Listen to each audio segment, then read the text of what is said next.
আমরা এই মুহূর্তে যেতে চাই কেন্দ্রীয় শহীদ মিনারে। সেখানে জুলাই অভ্যুত্থানের দিবসকে কেন্দ্র করে মাসব্যাপী ছাত্রদলের পক্ষ থেকে যে কর্মসূচি ঘোষণা করা হয়েছে, সেখানে এই মুহূর্তে সেখানে বক্তব্য রাখছেন সিনিয়র যুগ্ম মহাসচিব রুহুল কবির রিজভী। আমরা যুক্ত হচ্ছি সেখানে।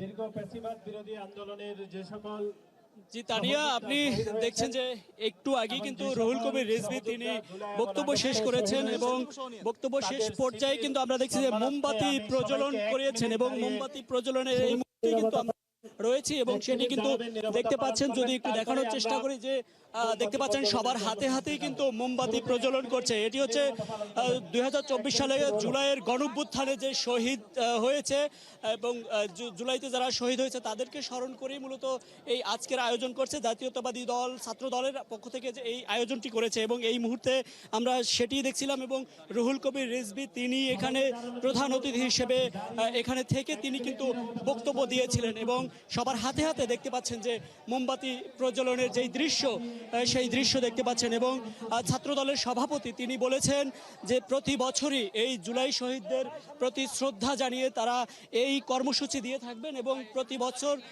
যে কোনো পর্যায়ে থাকুক না কেন সেটি কিন্তু তারা এই কর্মসূচি কিন্তু তারা দিয়ে থাকবেন। এবং পরবর্তীতে যদি এই জুলাই, আপনারা জেনে থাকবেন যে এই জুলাই মাসে কিন্তু জুলাইয়ের 1 তারিখে ঢাকা বিশ্ববিদ্যালয় কেন্দ্রীয় লাইব্রেরির সামনে থেকে মূলত একটি আয়োজন করে বৈষম্য বিরোধী ব্যানারের থেকে কিন্তু একটি আয়োজন করেছে এবং সেই আয়োজনে আমরা দেখছি যে বিভিন্ন দলের নেতৃবৃন্দরা অর্থাৎ ছাত্র দল থেকে শুরু করে শিক্ষার্থী সবাই কিন্তু তারা এখানে এই ছিলেন এবং একই ব্যানারে কিন্তু তারা আয়োজন করেছিলেন। পরবর্তীতে সেই কর্মসূচি থেকে শাহবাগে অবস্থান নেয়। প্রথম দিনই শাহবাগে 1 ঘন্টা কর্মসূচির অবস্থান নিয়ে তারা মূলত এই অবরোধ করে। পরবর্তীতে দ্বিতীয় দিনে একই কর্মসূচি দিয়েছে, আবারও 1.5 ঘন্টা অবরোধ করেছিলেন।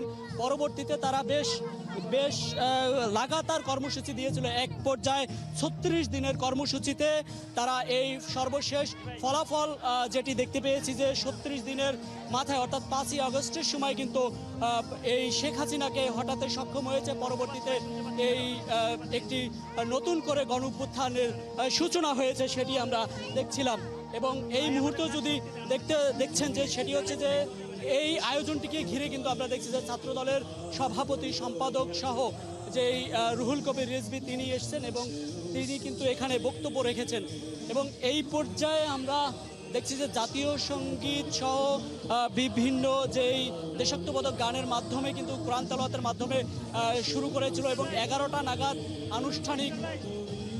আনুষ্ঠানিকতা শুরু হয় এবং এই পর্যায়ে 12টা 1 মিনিটে মোমবাতি প্রজ্বলন করে সেটি আমরা লক্ষ্য করতে পারছি।